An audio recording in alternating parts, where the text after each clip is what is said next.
तो यार ले आया हूँ किसी एक के लिए नहीं बल्कि तुम सब के लिए बाकी की एक और एपिसोड। और हाँ, बाकी की इस वीडियो में मैंने डब लाइक एक्सपीरियंस देने की कोशिश किया जितना मुझसे हो सका, जिस वजह से वीडियो थोड़ी सी लेट है। खैर यार 24 आवर्स में अगर तुम लोग इस वीडियो पे 6 के लाइक्स करते हो तो मैं बाकी की नेक्स्ट एपिसोड 1 घंटे की एक दिन के अंदर ही अंदर अपलोड कर दूंगा। और एक बार कमेंट में ये जरूर लिखना कि करोहाना यामातो करोहाना यामा। तो चलो यार शुरू करते हैं आज की एपिसोड।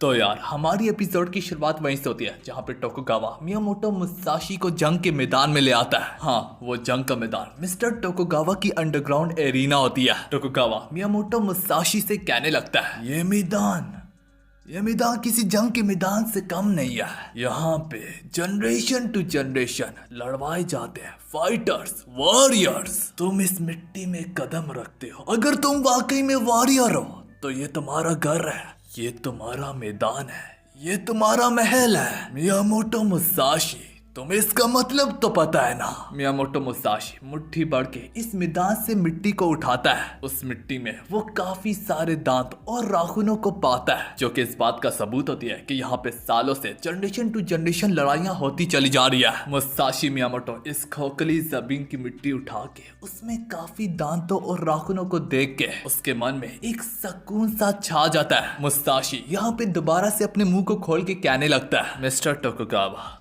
वो शख्स आ चुका है इसी अंडरग्राउंड एरिना में। अब यहाँ पे एक अनजान शख्स कदम रखता है। हाँ, वो शख्स एक स्वॉर्डमैन होता है, बल्कि यहाँ का इस दौर का सबसे स्ट्रॉन्गेस्ट स्वॉर्डमैन। इस स्वॉर्डमैन का नाम इचिरो होता है। इचिरो अपने कदम जमा के अब पहुंच जाता है मिस्टर टोकुगावा और मियामोटो मुसाशी के चेहरे के सामने। टोकुगावा यहाँ पे मुसाशी को बताता है कि इसका लेवल 9th लेवल है, जो सुन के मियामोटो मुसाशी काफी ज्यादा कंफ्यूज होता है। तो टोकुगावा एक मुस्कुराहट के साथ कहने लगता है मुसाशी फिक्र मत करो, वक्त के साथ साथ तुम समझ ही जाओगे। बस तुम ये इतना मान के चल लो, आज के दौर में हम रैंक देते हैं सबसे स्ट्रॉन्गेस्ट स्वॉर्डमैन को।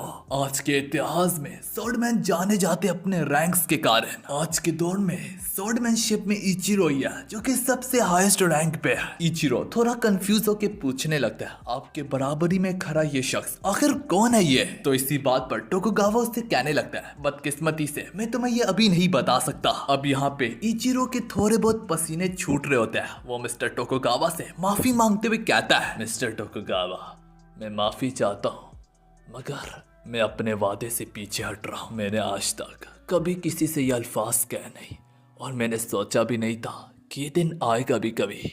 ये सुन के टोकुगावा थोड़ा सा तो हैरान होता है, लेकिन फिर वो अचानक से उससे पूछने लगता है इचिरो, मुझे ये कहना तो पड़ेगा तुम्हारे अल्फाज वाकई में दिलचस्प है। नहीं, मैं मजाक नहीं कर रहा। मैं जानना चाहूंगा इन अल्फाजों के पीछे, इन शब्दों के पीछे आखिर कौन सी समझदारी छुपी पड़ी है। इचिरो का मुंह, उसकी बगल, उसके पैर, उसके हाथों से पसीना नचर रहा होता है। वो फिक्रमंदी से टोकुगावा को एक्सप्लेन करते हुए कहता है मैं शायद से आपके सामने ठीक और सलामत खड़ा हूँ। ये कहना थोड़ा मुश्किल पड़ा है, लेकिन मैं ऑलरेडी हार चुका हूँ 6 मर्तबा। इतनी बार मैं कट चुका हूँ, सब यहाँ पे कदम रखते सारे। ये कहते हुए वो मुसाशी की आंखों में देखता ही है कि उसे कुछ यूं महसूस होता है कि वो 7वीं बार भी कट गया है। उसके ये अल्फाज सुन के टोकुगावा के भी पैरों तले जमीन खिसक जाती है। टोकुगावा फौरन से पीछे मुड़ के मुसाशी से पूछने लगता है तुमने क्या किया उसके साथ। तो मुसाशी इसके जवाब में एक सिंपल सा वर्ड यूज करता है हाचिमोंजी, जो सुनते सारे हम इचिरो के चेहरे पे परेशानी, डर, खौफ साफ देख पा रहे होते हैं। इसका मतलब है सर से लेके पैर तक उसके जिस्म को काट के 2 टोटे कर दिया। इसके बाद उन्हीं 2 टोटों के 2 और टुकड़े कर दिए और तीसरी बारी में उसके गर्दन के आर पार जैसे कि तलवार कर दिया। 5वें हमले में जैसे कि उसे टेम्पल से ही जुदा कर दिया। 6वें हमले में उसे स्प्रेड कर देना और फिर आखिर में उसकी चेस्ट को भी काट डालना। इससे कहा जाता है हाचिमोंजी। सब मुसाशी की आंखों में देखने से इचिरो को कुछ ऐसा महसूस हुआ। मुसाशी एक अल्फाज का का इस्तेमाल करता है। वो उसे बताता है कि तुम्हारे हमले से पहले मैं देख पा रहा हूँ। इचिरो काफी परेशानी से अपने मन में कहने लगता है, आखिर ये कैसे पॉसिबल हो सकता है। खैर, जब से मैं इस मैदान में दाखिल हुआ कुछ भी नॉर्मल नहीं था और दिखने से तो लग रहा है ये शख्स अभी भी सच ही कह रहा है। ये मेरे एक एक हमले को अभी से देख पा रहा है, मेरे हमले करने से भी पहले। टोकुगावा अपने गले को साफ करते हुए कहने लगता है, ठीक है, अगर आम अल्फाजों में कहा जाए तुम उस शख्स के दूसरे हमले से ही बढ़ गए थे। इचिरो यहाँ पे एक कड़वा सच अपने मुंह से कहता है कि हाँ, अगर मैं इसे अपना टाइटल दूं तो ये 7 वर्सेस 0 है। इस शख्स ने मेरे खिलाफ 7 वार किए और मैंने 0। ये सुन के टोकुगावा थोड़ी देर नीचे देख के सोचने लगता है और फिर वो मियामोटो मुसाशी से दोबारा से सवाल पूछता है, तुम्हारे वो हाथ मुसाशी, तुम्हारे वो हाथ तो खाली है, एक बात तो बताओ, बिना तलवार के आखिर तुमने उसे कैसे काट दिया। मियामोटो मुसाशी एक मामूली सी मुस्कुराहट के साथ जवाब देता है, मेरे हाथों में तलवार का होना या ना होना इससे जरा भी फर्क नहीं पड़ता, जब तक मेरे हाथ ही मेरे हाथ है, बस इतना ही काफी है किसी को भी काटने के लिए। पर यहीं पे इचिरो और भी काफी ज्यादा पैनिक करते हुए कहता है, टोकुगावा क्या नाम लिया आपने, इस शख्स का भी क्या नाम लिया?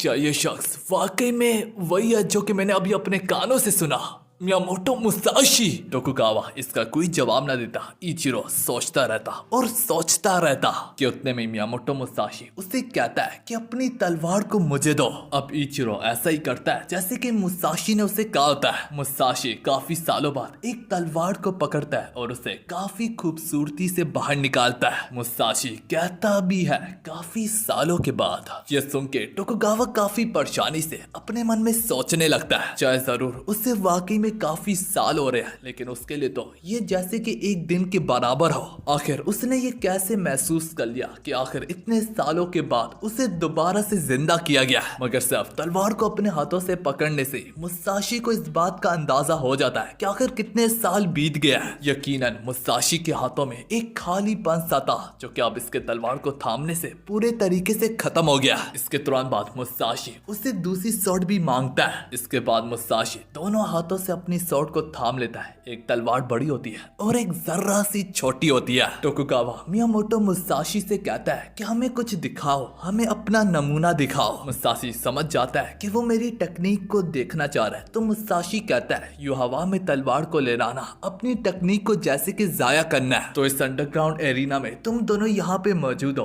तो तुम दोनों में से किसी एक को तो कटना ही होगा। जो सुनते सारी दोनों के दोनों तुरंत से यहाँ पे इनकार कर देते हैं। खैर इसके बाद मियामोटो मुसाशी उन्हें अपनी टेक्निक दिखाने लगता है। मुसाशी खूबसूरती से तलवार को पकड़ता है। टोकुगावा समझ जाता है कि अब जो उसकी बूढ़ी आंखें देखने को जा रही है वो उसकी आंखों की ठंडक होगी। मुसाशी अपनी तलवार को लहराने से पहले उसे 2 उंगलियों से पकड़ लेता है और फिर गजब तरीके से शॉट को स्विंग करता है। और स्विंग करते करते जो तलवार नीचे आ रही होती है, मियामोटो मुसाशी भी उस तलवार के साथ झुक जाते हैं। उसके वार को अगर हम परफेक्ट का नाम दे तो परफेक्ट का शब्द भी उसके लिए काफी ज्यादा छोटा है। उसके इसी हमले से यहाँ तक तलवारें भी टूट जाती है। मुसाशी इन तलवारों का हाल देख के कहने लगता है ये एकदम प्योर कटाना नहीं थी, क्या तुमने इसे कभी किसी को काटा भी है? ये तो सिर्फ एक मामूली सी प्रैक्टिस को ही हैंडल नहीं कर सकती।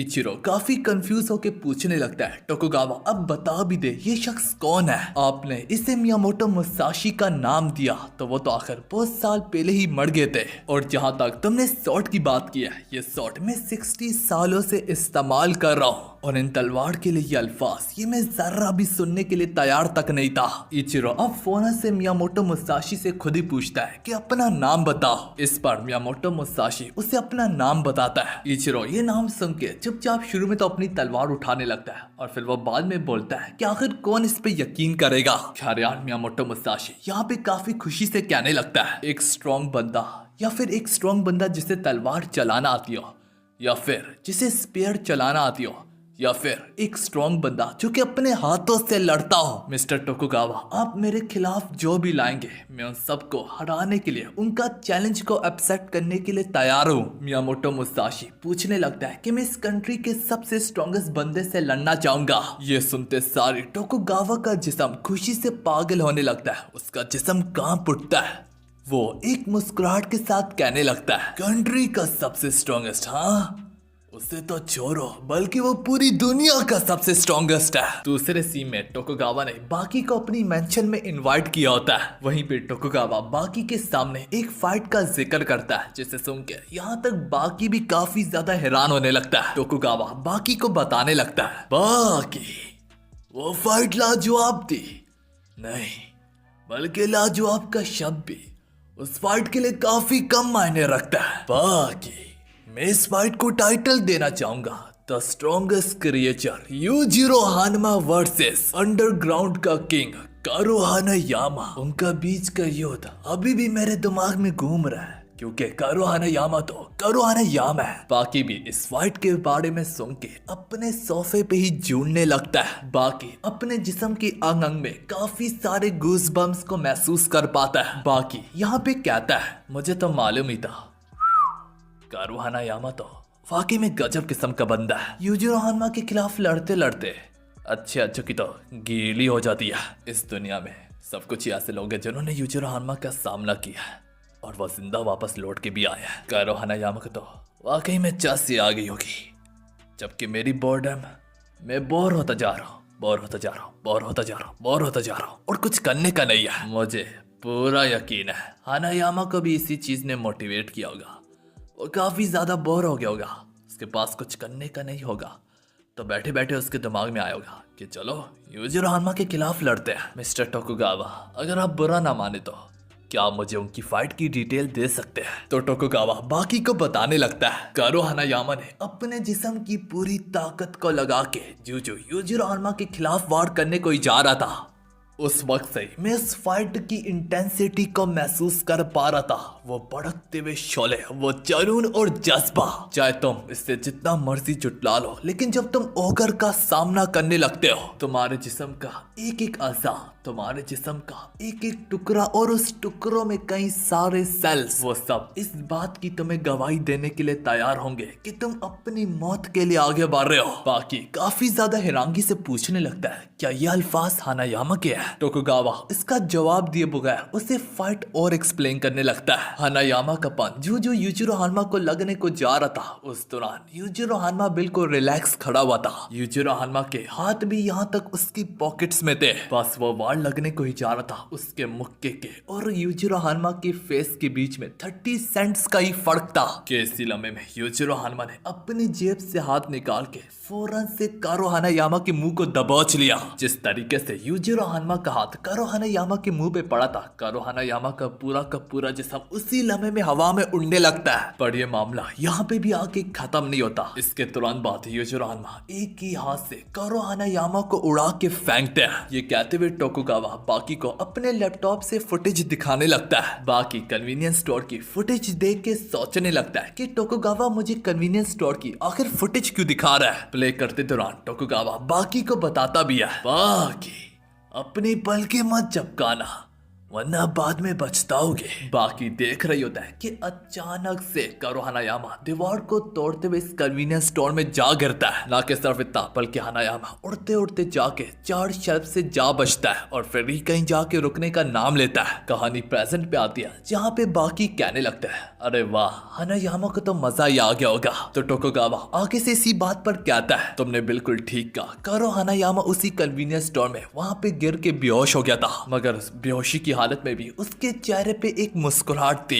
एक बार फिर से कहानी प्रेजेंट पे आती है। बाकी इस स्टोरी को, इस फाइट के बारे में सुन के काफी ज्यादा एंजॉय करता है। तभी बाकी टोकुगावा से अपना सवाल पूछता है, मिस्टर टोकुगावा आपकी स्टोरी टेलिंग तो कमाल की थी, आपके लिए मेरा एक सवाल है, तो बताइएगा कौन है वो?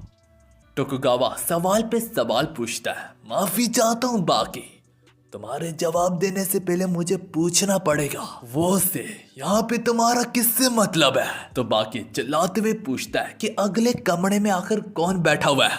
टोकुगावा एक मुस्कुराहट के साथ कहने लगता है, बाकी मुझे खुशी है तुमने ये सवाल पूछा। खैर अगर सच कहूँ तो मुझे ये मालूम था, मुझे इतना अंदाजा तो हो ही गया था तुम ये सवाल जरूर पूछोगे। तुम, मैं और मेरे एम्प्लॉइज, हम लोग एक ही दौड़ के हैं, मगर जो अगले कमरे में बैठा हुआ है इसके बारे में कहना काफी ज्यादा मुश्किल है। तो बाकी उसकी बात को काटते हुए कहने लगता है, ओए बुड्ढे सोच लो, यूजिरो हानमा का बेटा हूँ मैं, मुझे सब कुछ मालूम है। इतना तो मैं भी कह सकता हूँ कि अगले कमरे में बैठा हुआ एक फाइटर है। मैं तो बस जानना चाह रहा था कि वो आखिर किस तरह का फाइटर है, कि वो आखिर कितना ज्यादा पावरफुल फाइटर है, वो किस तरह के माहौल में लड़ना पसंद करता है, वो कितना स्ट्रांग है और कितना वीक है। क्या वो तुरंत से मेरी जान लेने की कोशिश करेगा या फिर पहले वो मेरे को धमकाएगा?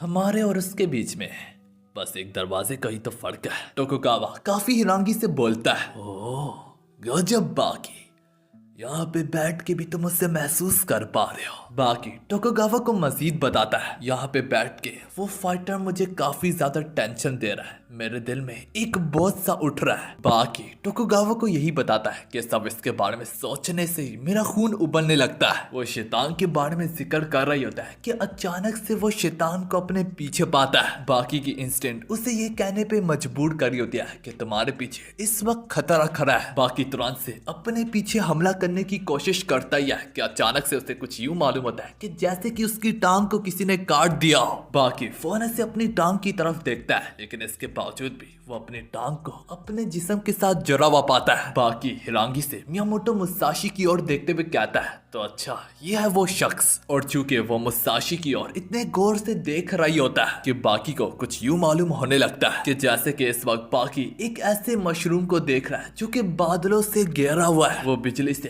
कड़कते हुए बादल। जबकि मुसाशी बाकी में ये नोटिस करता है कि बाकी जैसे कि काफी सारे मन पसंदीदा खानों से बड़ा पड़ा है। दुनिया में जो खाने की भी चीजें हो वो सिर्फ जैसे कि इस शख्स के पास ही मौजूद है, जो कि ये जाहिर करता है कि बाकी पूरे तरीके से ब्लेस्ड है। मुसाशी बाकी को देख के कहने लगता है, तुमने वाकई में अपने जिस्म को गजब तरीके से ट्रेन किया है, मत बताओ कहीं तुम शिनोबी तो नहीं हो। टोकुगावा बाकी से भी पूछने लगता है, वैसे बाकी क्या तुम नहीं बताओगे कि तुम कैसा फील करते हो? तुम इसे देख के क्या सोच रहे हो? क्या चीज सबसे पहले तुम्हारे दिमाग में आई है और अभी क्या सोच रहे हो? बाकी इस बंदे को पहली नजर में ही देख के पहचान लेता है, उसकी ताकत, उसके शोले देख के। तो बाकी टोकुगावा से सवाल पूछता है, क्या ये शख्स कहीं मियामोटो मुसाशी तो नहीं है? क्योंकि बाकी ये सोच रही होता है तो बाकी के मन में काफी सारे सवालात भी होते हैं, जैसे कि क्या जो मेरे दिमाग में आ रहा है क्या मैं वाकई में सही सोच रहा हूँ? अगर ये वाकई में वही शख्स है, अगर ये वाकई में वही शख्स है जो कि मैं सोच रहा हूँ, तो ये दोबारा जिंदा कैसे हुआ? ऊपर से इन लोगों को इसकी बॉडी कहाँ से मिली और इसे मॉडर्न एरा में जिंदा कैसे किया गया? टोकुगावा भी ये सुन के काफी ज्यादा हैरान होता है कि बाकी को पहले लम्हे में कैसे एहसास हो गया। क्या बाकी की नजरें, क्या बाकी की सेंस मेरी सोच से भी कई गुना ज्यादा बढ़ गया है? टोकुगावा बाकी से पूछने लगता है, तुम ये जो बात कर रहे हो क्या तुम्हारा दिमाग तो ठीक है ना? टोकुगावा बाकी को कंफ्यूज करने की कोशिश कर रहा होता है, तो उल्टा बाकी टोकुगावा को पलट के जवाब देता है, तेरी अक्ल के साथ ही साथ बल्कि तेरी कम अक्ली के साथ ही साथ तेरे बाल भी झड़ गया, मगर इसका ये मतलब तो नहीं कि तू कुछ भी आल फाल बग दे। मगर इसके बावजूद भी बाकी थोड़ा बहुत कंफ्यूज हो रहा होता है, क्योंकि मियामोटो मुसाशी का यूं वापस लौट के आना इम्पॉसिबल है। बाकी यहाँ पे कहने लगता है, मैं समझ गया बुड्ढे, तू मुझे क्या कहना चाह रहा है? तू यही सोच रहा है कि आखिर मैं लॉजिक के खिलाफ कैसे जा सकता हूँ? भाई जारी सी बात है, इसमें कोई शक नहीं है कि मुसाशी का हमारे आंखों के सामने खड़ा होना इम्पॉसिबल है, नामुमकिन है। टोकुगावा भी बाकी की हाँ में हाँ मिला के उसे कंफ्यूज करने की फिर से कोशिश करता है, उसे बताता है कि तुम ठीक कह रहे हो बाकी, मुसाशी का यहाँ पे वापस लौट के आना नामुमकिन है। पर इसके बावजूद भी बाकी दोबारा से कहने लगता है, चाहे तुम जितना मर्जी कह दो, मगर मैं ये भी नहीं कह सकता कि ये शख्स मियामोटो मुसाशी नहीं है, क्योंकि जिस तरीके से ये मुझे वाइब दे रहा है, ये कहना गलत नहीं होगा कि ये बंदा मुसाशी ही है। इसके हाथों में जैसे कि एक खाली पंसा है, जैसे कि तलवार की कमी हो। मुसाशी आंखें फाड़ फाड़ के फिर बाकी को घूरने ही लगता है, जिसे महसूस करके बाकी तुरंत से हवा में कूदता है और घूम के उसके वार को डॉज कर लेता है। और फिर लैंड करने के बाद टोकुगावा सोच रहा होता है, मुसाशी ने तो कुछ किया ही नहीं, इसने जंप मार के आखिर क्यों घुमा? घूम के उतरते सारी बाकी खुद से सवाल पूछता है कि क्या मैंने उसके हमले को डॉज कर लिया? तो मुसाशी आगे से बोलता है कि हाँ तुमने मेरे हमले को डॉज कर लिया। तो गाइस मैं आप सबको बता दूं, मुसाशी वही वाइब बाकी को भी देने की कोशिश कर रहा है जो कि इचिरो ने मुसाशी से मिलते दौरान महसूस की थी। जैसे कि इचिरो को महसूस हुआ था कि मुसाशी ने उसे 7 मर्तबा काट दिया। मुसाशी बाकी की दाद देते हुए कहता है, ओए लड़के तुम वाकई में काफी गजब के हो। अब चूंकि बाकी ने उसके हमले को काफी करीब से डॉज किया होता है तो बाकी कहने लगता है कि बेध्यानी में मैं यहाँ से एक कदम भी गलत नहीं ले सकता। अगर मैंने लिया होता तो मैं कट गया होता। ये साबित करता है कि जो शख्स मेरे सामने खड़ा है वो कोई और नहीं बल्कि मियामोटो मुसाशी ही है। टोकुगावा की फट के हाथ में आ जाती है और वो बाकी को एक बार दोबारा से अपनी बातों में फंसाने की कोशिश करता है। तो बाकी टोकुगावा से कहता है कि तुम्हारी हरकतें काफी ज्यादा शक बड़ी है। तुम जितनी बेदर्दी और हैरानगी से इनकार कर रहे हो उसे देख के तो मुझे यकीन आ ही गया कि मैंने जो तुम्हें इस शख्स का नाम बताया वो एकदम ठीक बताया है। अब टोकुगावा के भी मुंह में कोई अल्फाज तक नहीं होते। मियामोटो मुसाशी बाकी से कहता है, ओए लड़के क्यों ना हम बाहर चले। और अब तीनों की तीनों टोकुगावा की मेंशन के यार्ड में होते हैं जहाँ पे मुसाशी और बाकी दोनों के दोनों एक दूसरे के सामने खड़े होते हैं। टोकुगावा के मन में यही सवाल होता है कि मुसाशी और बाकी के बीच में आखिर कौन सबसे ज्यादा स्ट्रॉन्ग है। मुसाशी बाकी से पूछने लगता है कि तुम मुझसे इस तरह लड़ोगे बिना वेपन के। तो बाकी आगे से कहता है, यहाँ पे तलवार से तो तुम लड़ते हो ना कि मैं, तो तुम्हारा खाली हाथ लड़ना क्या ठीक रहेगा। ये सुन के मुसाशी अपने हाथों को घूरने लगता है तो टोकुगावा को उस वक्त का समय याद आता है जिस वक्त मुसाशी ने टोकुगावा को बताया होता है, मगर अगर सच कहूँ तो तुम्हारे हाथ ही काफी होते हैं किसी को भी काटने के लिए। स्वॉर्ड तो बस एक हथियार है जिसका इस्तेमाल किया जाता है। और यही बात टोकुगावा को याद आ रही होती है जो कि मुसाशी ने उसे अंडरग्राउंड एरिना में बताई होती है। देखते ही देखते प्रेजेंट में मुसाशी अपने हाथों को ही कुछ यूं पकड़ता है कि जैसे कि उसने वाकई में अपने हाथों से तलवार को उठाया हुआ है। मुसाशी अब बाकी से पूछने लगता है, अब बताओ लड़के क्या तुम्हें मेरे हाथों में तलवार दिख रही है। ये देख के बाकी काफी ज्यादा चौंक जाता है और बस बाकी उसके हाथों से बनी हुई खूबसूरत सी तलवार को देखता रहता और उसकी दाद देता रहता। और इसी पल में मुसाशी दोबारा से बाकी को ये वाइब देता है कि जैसे कि उसने उसे काट दिया। मुसाशी दोबारा से बाकी से पूछता है, अब तो तुम्हें समझ में आ ही गई होगी कि आखिर कैसे मैं लोगों को बिना तलवार के काट सकता हूँ। टोकुगावा को भी अपनी आंखों पे यकीन नहीं आ रहा होता। मुसाशी अपना एक कदम बाकी की ओर बढ़ाते हुए कहता है कि जब तो मेरे खिलाफ जाने लगो लड़के तो समझ जाना, चाहे मेरे हाथ में तलवार हो चाहे मेरे हाथ में तलवार 10 ही पड़ी हो या फिर ना हो, तुम समझ जाना कि मेरे हाथ उतने ही शार्प है।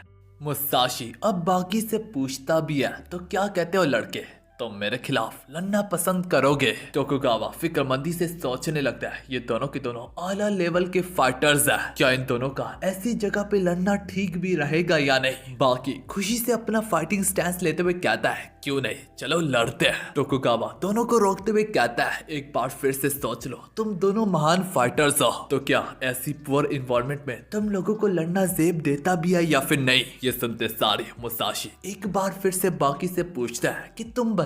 तो बाकी उससे कहता है, हम दोनों की दोनों एक फाइटर्स है और फाइटर्स की जगह के साथ कोई लेना देना नहीं होता। इससे पहले दोनों के दोनों एक दूसरे पे टूटते भी मुसाशी एक बार फिर से टोकुगावा से सवाल पूछता है, मिस्टर टोकुगावा वैसे ये लड़का है कौन। तो टोकुगावा मुसाशी को बताने लगता है, तुमने मुझे कहा था कि तुम इस कंट्री के सबसे स्ट्रॉन्गेस्ट बंदे से लड़ना चाहते हो, तो ये लड़का जो तुम्हारे सामने खड़ा है ये स्ट्रॉन्गेस्ट टीनेजर है। टोकुगावा कहता है, मुसाशी मैं तुम्हारा ओपिनियन जानना चाहूंगा बाकी के बारे में, तुम बाकी के बारे में क्या सोचते हो। मुसाशी जवाब में कहता है, इस लड़की को देख के मुझे आरिमा और आकियामा के खिलाफ मेरी फाइट की याद आती है। इससे पहले वो अपने सेंटेंस को कंप्लीट कर भी पाता, बाकी उस पे फौरन से टूट पड़ता है और एक गजब किस्म की फ्लाइंग किक से जो मुसाशी पे वार करने को जा रहा होता है कि उसकी लात को मुसाशी आसानी से अपने एक ही हाथ से पकड़ लेता है, जिसके कारण बाकी का पूरा जिस्म इस वक्त हवा में होता है। मुसाशी बाकी से पूछता भी है, कहीं तुम रियुको से तो नहीं हो बच्चे। रियुको के पास गजब किस्म की किकिंग टेक्निक होती है। इसके तुरंत बाद मुसाशी बाकी के पैर को दबा के उसे गोल गोल घुमाने लगता है और तब भी मुसाशी यही कहता है, मैं जानना चाहूंगा कि तुम्हारी टांगे कितनी काबिल है। ये कहते हुए मुसाशी अब पहले से भी काफी ज्यादा दमदार तरीके से बाकी की टांगों को झंझोड़ने लगता है और फिर इसी दौरान मियामोटो मुसाशी बाकी को बिल्कुल एक तलवार की तरह पकड़ लेता है, वो भी उसी स्टैंड से अपनी 2 उंगलियों से, जिस डांस का उसने पहले इस्तेमाल करके इचिरो की तलवारों को तोड़ दिया था। बाकी के साथ आगे क्या होने को जा रहा है इसके बारे में सोच के टोकुगावा के पसीने छूटने लगते हैं। अब देखते देखते मुसाशी तुरंत से बाकी को जमीन में पटक डालता है, बिल्कुल जैसे कि उसने तलवार के टुकड़े कर दिए थे। मुसाशी अब कहने लगता है, पिछली बार जो मैंने तलवार लहराई थी वो बिल्कुल प्योर नहीं थी, अलबत्ता बाकी को यूं लहराने से मालूम पड़ता है कि जैसे कि मैंने असली तलवार को लहराया हो। अब इसके हम कुछ देर बाद का सीन दिखाया जाता है जहाँ पे बाकी को थोड़ी देर में होश आती है। उठने के बाद भी बाकी के सर में जोर से दर्द होने लगता है, उसका सर भी चकरा रहा होता है। इससे अंदाजा होता है कि मुसाशी ने बाकी को कितने जोर से जमीन से पटका है, क्योंकि बाकी तो काफी ऊंचाई से भी जमीन के बल गिरे तो तब भी वो बेहोश नहीं होता। और ये दर्द को महसूस करके बाकी समझ जाता है कि वो मियामोटो मुसाशी के खिलाफ हार गया। बाकी अब दोबारा से बाहर निकल के यार्ड में जाता है जहाँ पे मियामोटो मुसाशी टोकुगावा के सामने अपनी प्रैक्टिस कर रहे होते हैं। टोकुगावा बाकी को अपने सामने देख के कहने लगता है, अच्छे वक्त पे आए हो, अभी अभी मियामोटो मुसाशी अपनी असली ट्रेनिंग की शुरुआत करने को जा रहे हैं। बाकी ये देख के थोड़ा सा हैरान हो जाता है कि मुसाशी बैम्बू स्टिक से अपनी ट्रेनिंग कर रहे हैं। बाकी ये देख के सोचने लगता है कि मैंने इसके बारे में सुना हुआ है, बैम्बू स्टिक मजबूत होती है, इन्हें हाथों से तोड़ा तो जा सकता है, लेकिन मुसाशी इन्हें अपने हाथों से नहीं तोड़ेंगे। मुसाशी अपनी ग्रिप स्ट्रेंथ का इस्तेमाल करके इसे तेजी से लहराएंगे और फिर आखिर में विंड प्रेशर का इस्तेमाल करके उसे हवा में ही तोड़ डालेंगे। इसको यूं हवा में तोड़ने के लिए तुम्हें हाई एक्यूरेसी और काफी गजब स्पीड का इस्तेमाल करना पड़ता है। हाँ, उतनी ही ताकत जिसका इस्तेमाल करके मुसाशी ने मेरे पैर को दबोच लिया था। अब हम देख पाते हैं मुसाशी बम्बू स्टिक को भी अपने उसी स्टैंड से पकड़ता है जैसे कि वो तलवारों को पकड़ता है। देखते देखते मुसाशी बाकी और टोकुगावा की नजरों के सामने काफी खूबसूरती से बम्बू स्टिक्स को घुमाता है और बस हवा में लहराने से वो बम्बू स्टिक के टुकड़े कर डालता है। बाकी मुसाशी से पूछने लगता है, ये सब करने से आप क्या हासिल करना चाह रहे हैं? मुसाशी जवाब में कहता है, तो तुम ये पूछ रहे हो कि मैं सबको ऐसा करके क्या हासिल कर रहा हूँ? तो लड़के, ये तो सिर्फ एक प्रैक्टिस है, प्रैक्टिस ही तो जो हमें अवार्ड के लिए तैयार रखती है। तो बाकी मुसाशी के इसी पॉइंट से सहमत होके कहने लगता है, तो फिर क्यों ना हम दोबारा से लड़े, हमारी लड़ाई भी तो एक प्रैक्टिस की तरह ही है। मुसाशी बाकी से सवाल पूछता है, लेकिन तुम तो मर गए थे। उसकी ये बात सुन के बाकी और टोकुगावा दोनों के दोनों वहीं पे चौंक जाते हैं कि आखिर इससे इसका क्या मतलब। मुसाशी आगे कहता है, हमारी लड़ाई को भी खत्म हुए हुए 30 मिनट हो चुके हैं, तुम मेरे सामने 30 मिनट के बाद खड़े हुए हो, तो तुम जरा सोचो कि इस 30 मिनट में मैं तुम्हारी कितनी बार जान ले चुका हूँ। उसकी ये बातें बाकी के दिल पे जा चुभने लगती है, मगर उसकी बातों में एक गहरी सच्चाई छुपी पड़ी होती है, क्योंकि जब बाकी बेहोश हुआ था मुसाशी उसकी जान ले सकता था, मगर उसने ऐसा नहीं किया। बाकी मियामोटो मुसाशी की बातों का मतलब समझ जाता है कि मियामोटो मुसाशी एक इतिहास के वक्त से आया है जहाँ पे तुम्हें अगला मौका मिलता ही नहीं है। अगर तुम बेहोश होते हो तो तुम्हारी वहीं पे जान ले ली जाती है। इसका मतलब है बाकी पहले से ही हार चुका है। बाकी में अब इतनी ज्यादा हिम्मत ना बचती कि वो उसे दोबारा रीमैच के लिए कह पाता। मुसाशी बाकी के सामने बैम्बू स्टिक को रखते हुए कहता है, ओए लड़के, क्या तुम इस सेम टेक्निक का इस्तेमाल करना चाहोगे?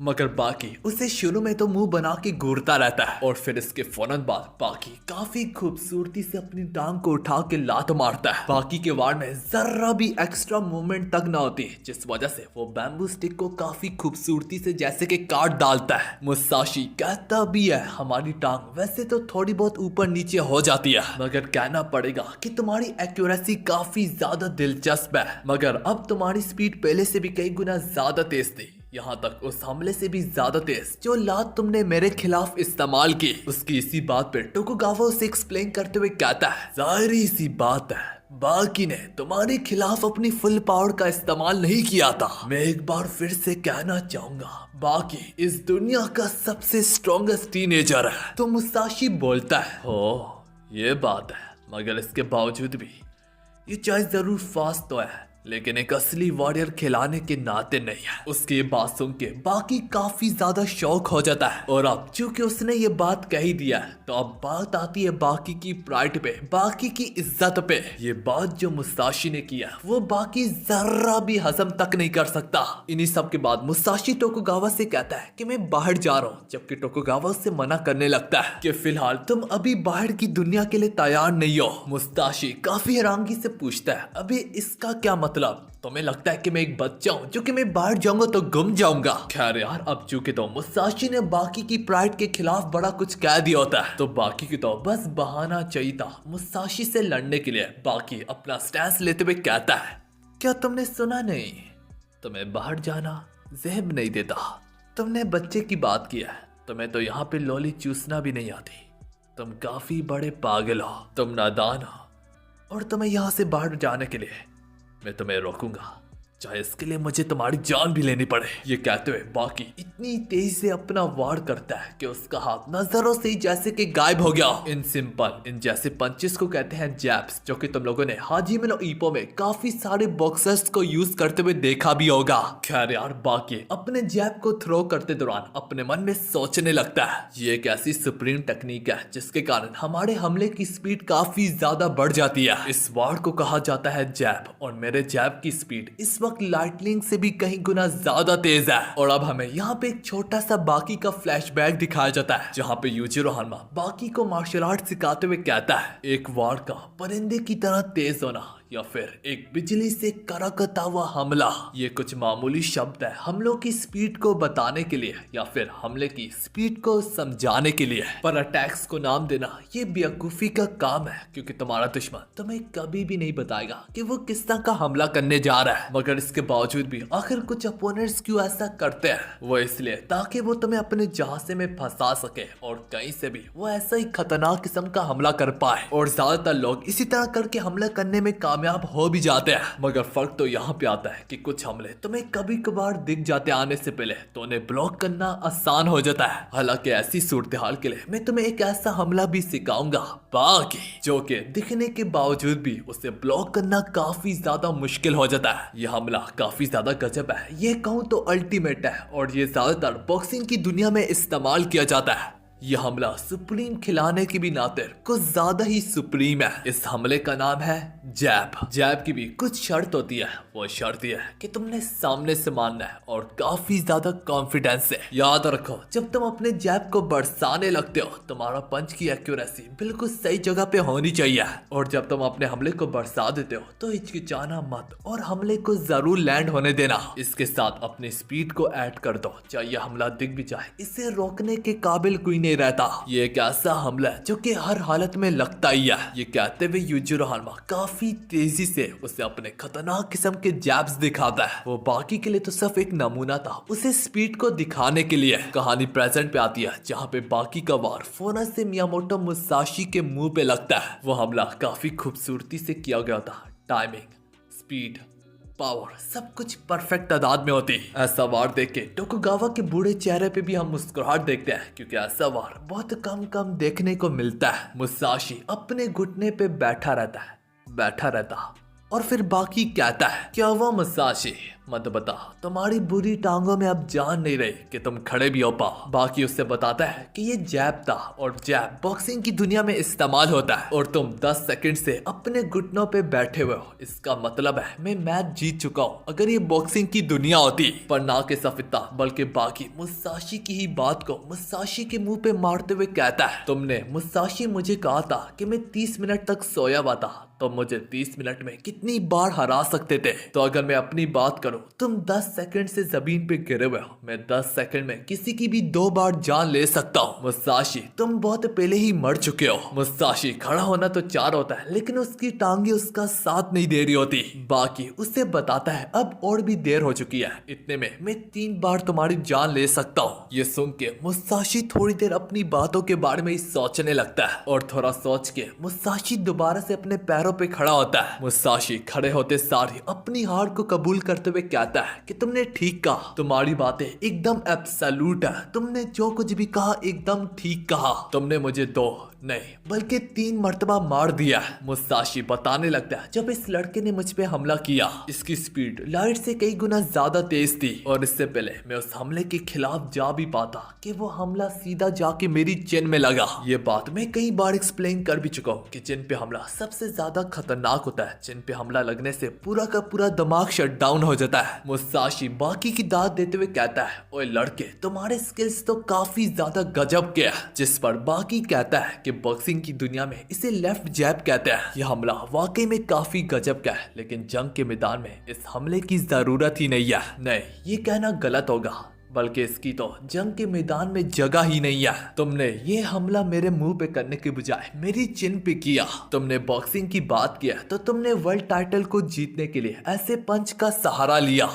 तो यार, हमारी एपिसोड की शुरुआत वहीं से होती है जहाँ पे मियामोटो मुसाशी बाकी के जैब से जहमत होके कहने लगता है, वो यार, अगर सच कहूँ तो ये पंच गजब का है, मगर अगर मैं तुम्हें एक कड़वी सच्चाई बताऊँ तो इस पंच की जंग में जगह नहीं है। मगर फिर भी हमारी जो ऊंच इंच की गेम है, इसमें कहना पड़ेगा कि तुम जीत ही गए। बोया, अगर तुम्हें कोई दिक्कत ना हो, मैं एक बार फिर से अपनी तारीफ को दोहराना चाहूंगा। मेरा नाम है मियामोटो मुसाशी। बोया, क्या तुम मुझे अपना नाम नहीं बताओगे? तो बाकी अपना तारुफ करवाते हुए कहता है, बाकी हानमा बाकी। इन सब के बाद मियामोटो मुसाशी अपना फाइटिंग का स्टैंस लेते हुए काफी ज्यादा सीरियस होकर ये कहने लगता है, और इस बार गेम थोड़ी सी ज्यादा मुश्किल होगी। उसके स्टैंस पे अपनी नजर दौड़ाने के बाद बाकी के पैरों तले जमीन खिसक जाती है, क्योंकि उसके स्टैंस में बाकी को यूजिरो हानमा का अक्स दिखता है। यहाँ तक उसका यही स्टैंस देख के टोकुगावा भी काफी ज्यादा हैरान पड़ जाता है, और वो फिर कहता है, मुसाशी के दोनों हाथ हवा में, इसका सब एक ही मतलब है। मियामोटो मुसाशी अपने टू स्वॉर्ड स्टाइल टेक्निक का इस्तेमाल करने को जा रहा है। ये मुसाशी की टेक्निक पूरे के पूरे इतिहास में सबसे स्ट्रॉन्गेस्ट मानी जाती है। मुसाशी अपने वक्त से और अपने बारे से जहमत होकर कहने लगता है, जहाँ पे मेरे वक्त में हर तरफ खून खराबा और जंग ही होती थी, मैं तुम्हें बताता हूँ ऐसी भयानक सूरत हाल में भी मैं उनमें से सबसे स्ट्रॉन्गेस्ट कैसे खिलाया। ये कहते हुए बाकी और मियामोटो मुसाशी एक साथ एक दूसरे पे टूट पड़ते हैं, और बाकी फिर से उसी खतरनाक जैब का सहारा लेने को इजार होता है कि मियामोटो मुसाशी अपने मन में सोचने लगता है, यकीनन इसकी तकनीक के खिलाफ जाते हुए मेरी थोड़ी बहुत फट रही है, लेकिन अगर मैं इसकी तकनीक के खिलाफ नहीं गया तो मैं फिर सबसे स्ट्रॉन्गेस्ट खिलाने का हक भी नहीं रखता। तो यार, बाकी का खतरनाक किस्म का जैब जो मुसाशी को लगने को ही जा रहा होता है कि कैसे न कैसे करके मुसाशी दोनों वक्त पे ही उसके हमले को ब्लॉक कर लेता है, और इसी तरह मुसाशी अपने हाथ की उंगली लहराता है और जैसे कि उसने बाकी को वहीं पे कट कर डाला। अब हमें जैब्स के बारे में थोड़ा सा बताया जाता है कि यकीनन जैब्स जो है मॉडर्न वर्ल्ड की सबसे पावरफुल वेपन है, जिस पंच को ब्लॉक करना काफी ज्यादा मुश्किल है, और अगर तुम्हारी स्पीड बाकियों से ज्यादा हो तो फिर तो तुम्हारा अपोनेंट जैब को देखने के बावजूद भी उसे ब्लॉक नहीं कर पाएगा। लेकिन इसके बावजूद भी हमें यहाँ पे बताया जाता है कि मुसाशी ने बाकी के खतरनाक जैब को वहीं पे नोटिस कर लिया था। मुसाशी ने इस जैब को तभी नोटिस कर लिया था जब बाकी ने यहाँ तक अपने हाथों की पकड़ को फिस्ट में भी नहीं बदला था, यहाँ तक बाकी ने कदम लेना शुरू भी नहीं किया था।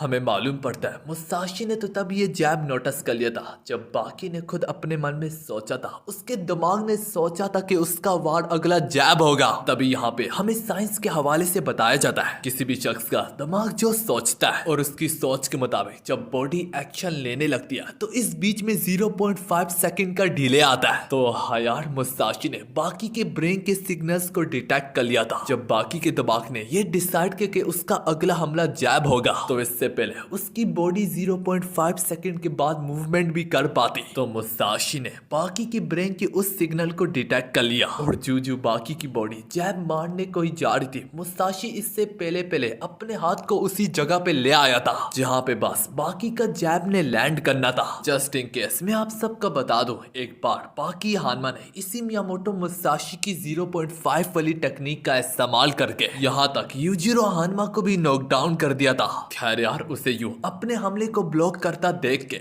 बाकी हानमा अपने मन में कहने लगता है, ओए ओए ओए, मैंने तो अपने हाथ को पूरे तरीके से लहराया भी नहीं, बल्कि इस कमीने ने खुद ही आगे होके मेरे हाथ को वहीं पे पकड़ लिया। इसके तुरंत बाद मियामोटो मुसाशी अपने हाथ को लहराते हुए बाकी को वहीं पे काट डालता है। बाकी डर से तड़पते हुए उसे जूजू पंच मारने का ट्राई करता ही है कि मियामोटो मुसाशी उसे अपने पैर से रोक लेता है, मगर ये देख के भी बाकी यहाँ पे रुकता नहीं और वो अपने हाथ को पूरे तरीके से लहराता और मुसाशी को यूं ही हवा में फेंक देता है। मगर मियामोटो मुसाशी खुद को संभालते हुए फौरन से दीवार के ऊपर उतरता है। जिन सब में मुसाशी बाकी की दाद देते हुए कहता है, मैंने सोचा नहीं था कि इतने बुरे तरीके से कट होने के बावजूद भी तुम दोबारा से मेरे खिलाफ जा पाओगे, वो भी अचानक से काउंटर अटैक के कारण। चलो फिलहाल आज के लिए इस गेम को यहाँ पे खत्म करते हैं, मैं तुम्हारे साथ किसी और दिन खेलूंगा। ये कहते हुए मुसाशी दीवार को फलांग के बाहर चला जाता है। दूसरे सी में मियामोटो मुसाशी बाहर एडवर्टाइजमेंट डिस्प्ले को देख के काफी ज्यादा हैरान हो रहा होता है। मुसाशी सोचने लगता है, इतनी बड़ी पिक्चर हमारे सर के ऊपर नाच रही है और आसपास के लोग जरा ध्यान तक नहीं दे रहे। मियामोटो मुसाशी ये देख के इतना ज्यादा हैरान हो रहा होता है कि वो नंगे पैर एक दो कदम आगे ही चलता है कि उसकी नजरों के सामने से बुलेट ट्रेन गुजरती है जिसके अंदर लोग भी सवार होते हैं। मुसाशी ये देख के काफी ज्यादा चौंक जाता है कि ये भला आखिर क्या चीज है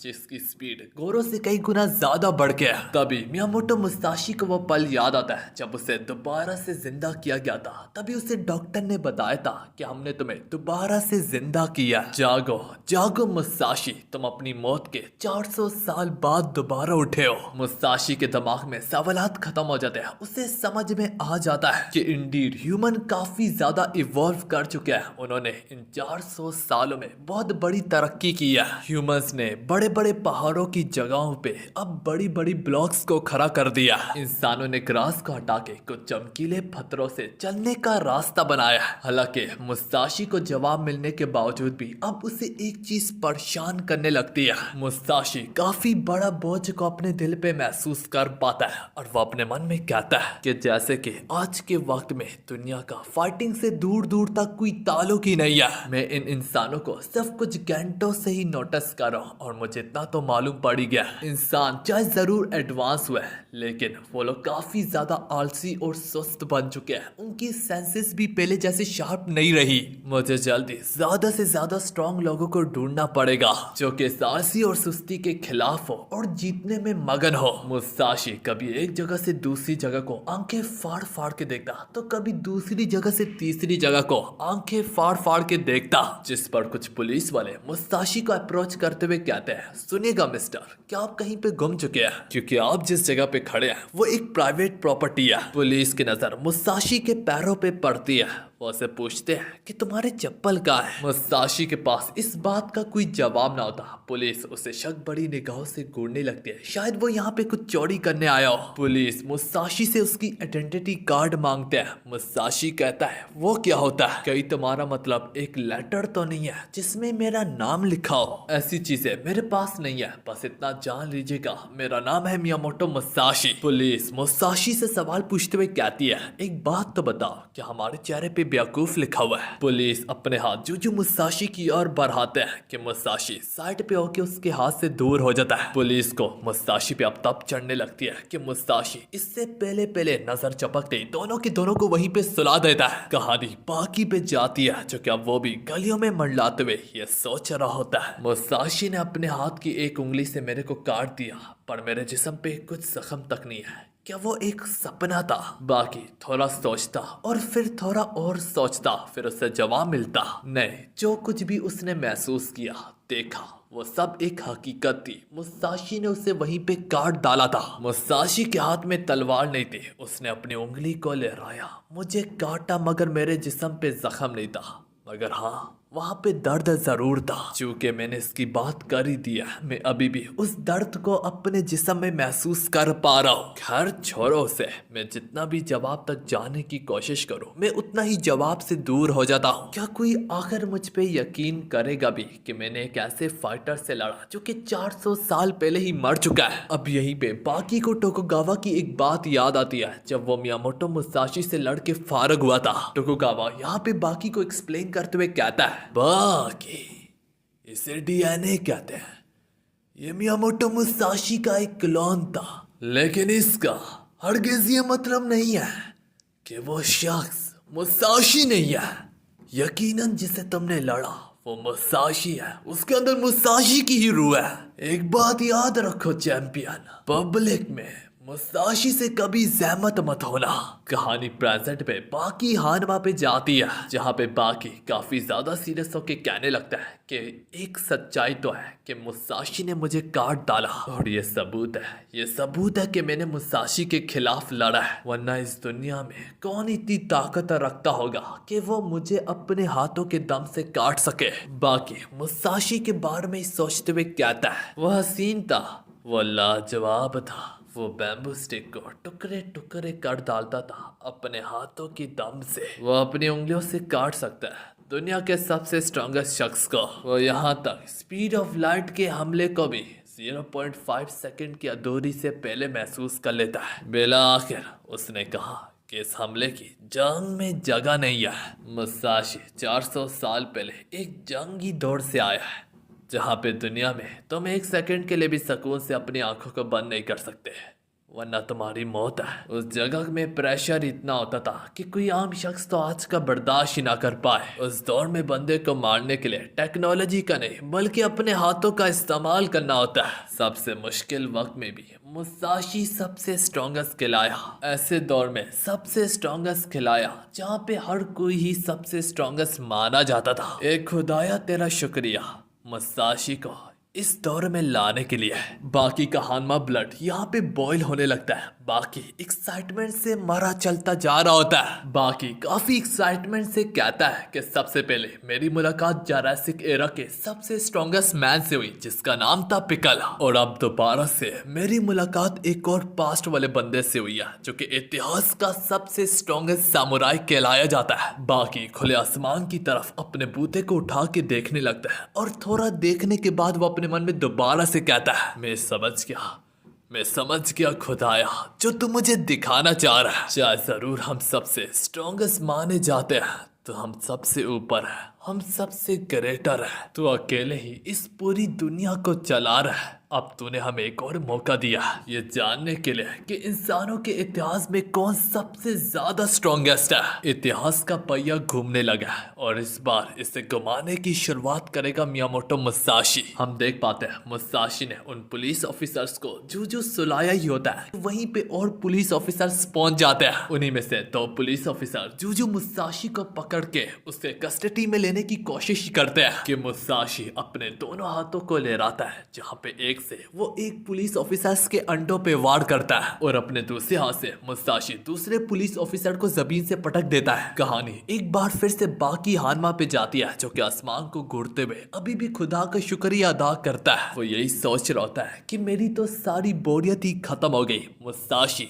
अब हमारे सामने है। यहीं पे हमें एक फैक्ट बताया जाता है कि जापानीज लोग अपने मार्शल आर्ट को लेके पहले काफी ज्यादा सीरियस होते थे। पूरी दुनिया में जापान के स्टैंस और उनके वार करने की एक्यूरेसी और प्रिसाइज सबसे ज्यादा बेहतर होती थी। यही लेसन्स जनरेशन टू जनरेशन आगे पास डाउन होते गए, और इसी तरह तो जापान को सबसे स्ट्रॉन्गेस्ट इतिहास का फाइटर मिला, जिसका नाम था मियामोटो मुसाशी के स्टाइल, उसकी एक एक मूवमेंट के पीछे पूरा इतिहास छुपा बैठा है। कहानी बाकी पे जाती है, जो कि अपने घर की बेसमेंट में ही ट्रेनिंग कर रहा होता है। बाकी अपने दिमाग को पूरे तरीके से शांत और क्लियर करके मुसाशी के स्टाइल के बारे में सोचने लगता है। थोड़ा सोचने के बाद बाकी बैठे बैठे ही जंप मार के अपने पैरों पे खड़ा होता है, और बाकी खुद से जहमत होके कहने लगता है, जो बाकी हानमा की ताकत है, जो बाकी हानमा का स्टाइल है, जिंदगी में बाकी हानमा खिलाने के नाते बाकी ये कहते हुए अपना एक स्पीड से कदम लेके काफी सारे हमले करने लगता है। बाकी के हमले काफी ज्यादा सफाई से होते हैं, और उनमें जरा भी एक्स्ट्रा मूवमेंट तक ना आती। बाकी बिना सोचे समझे ही अपनी बॉडी को लहरा रहा होता, घुमा रहा होता, उछाल रहा होता, नचा रहा होता, और थोड़ी देर रुक के बाकी सोचने लगता है कि आखिर मेरी हरकत में कौन सी हरकतों की कमी है, आखिर कैसे मैं अपनी हरकत में हरकत डालूं, आखिर किस चीज की कमी है मेरी हरकत को हरकत बनाने में। मेरे हमलों के पीछे कोई एक्स्ट्रा मूवमेंट तक नहीं है। ये कहते हुए बाकी कई सारे हमले करता है। उसके हमलों की स्पीड इतनी ज्यादा होती है कि वो यहाँ तक दिख रहे भी नहीं होते। मगर बाकी खुद से सवाल पूछता है, क्या मेरे हरकत क्या मेरे वार अभी भी समझदारी में ही आते हैं? क्या इनमें अभी भी कहीं ना कहीं पे कमी है? बाकी रुक के सोच रहा होता है, दीवार के किनारे खड़े होके उसका जिस्म पसीने से लुचर रहा होता है। बाकी सोचता है, जिन वारों को मैंने वार मिलाया और जिन हमलों से मैंने हमला बनाया, क्या मेरा जिस्म उनमें कोई नुक्स या कमी निकाल पाएगी? क्या आखिर वो कहाँ पे लैग करते हैं? क्यों वो आखिर परफेक्ट खिलाने के काबिल नहीं है? बाकी बेसमेंट में खाली और खुली जगह को देखता है। उस खाली जगह अब धुंध से बढ़ने लगती है कि धीरे धीरे करके वहां पे मियामोटो मुसाशी का अक्स बन जाता है। बाकी सोचने लगता है कि मुझे एक बार फिर से मुसाशी के खिलाफ जाना ही पड़ेगा। मुसाशी को अपने सामने देख के बाकी खुद को फोर्स करने लगता है कि मैं बासी बढ़ूं। दूसरे सीन में हम देख पाते हैं पुलिस हर गली गली में पहरा दे रही होती है मुसाशी को पकड़ने के लिए। हर तरफ ये अनाउंसमेंट की जा रही होती है कि एक शख्स ने मंक जैसे कपड़े पहन रखे हैं, खुद को मुसाशी बुलाता है। इस शख्स के बारे में अगर कोई भी जानकारी मिलती है तो तुरंत से पुलिस को कांटेक्ट कीजिएगा। यहाँ तक मियामोटो मुसाशी के बारे में चैनल में भी न्यूज दी जा रही होती है। जब मियामोटो मुसाशी पुलिस के खिलाफ जा रहा होता है तो उसका सीसीटीवी कैमरे में कैप्चर किया गया वह क्लिप इस वक्त काफी ज्यादा वायरल जा रहा होता है, जहाँ पे हम देख पाते हैं मुसाशी काफी खूबसूरती से अपने दोनों हाथों को उठा के खड़ा होता है कि जैसे कि उसने दोनों हाथों से तलवारों को उठाया हुआ है। वो एक एक पुलिस वालों के हमलों को डॉज करके उन पे बारी पड़ता जा रहा होता है, उन्हें काटता जा रहा होता है, उन्हें पटकता जा रहा होता है। तो यार नजर चपकते वो 5 पुलिस ऑफिसर्स को तो वहीं पे हरा देता है। न्यूज रिपोर्टर वाली यही बताती है कि ये शख्स खुद को मुसाशी बुलाता है। इसी शख्स ने एक जगह पे नहीं बल्कि कई सारी जगहों पे काफी सारे पुलिस वालों का सामना किया और आसानी से उनका काम तमाम कर दिया। जरूरी सवाल तो यह है कि ये शख्स खुद को मियामोटो मुसाशी क्यों बुलाता है?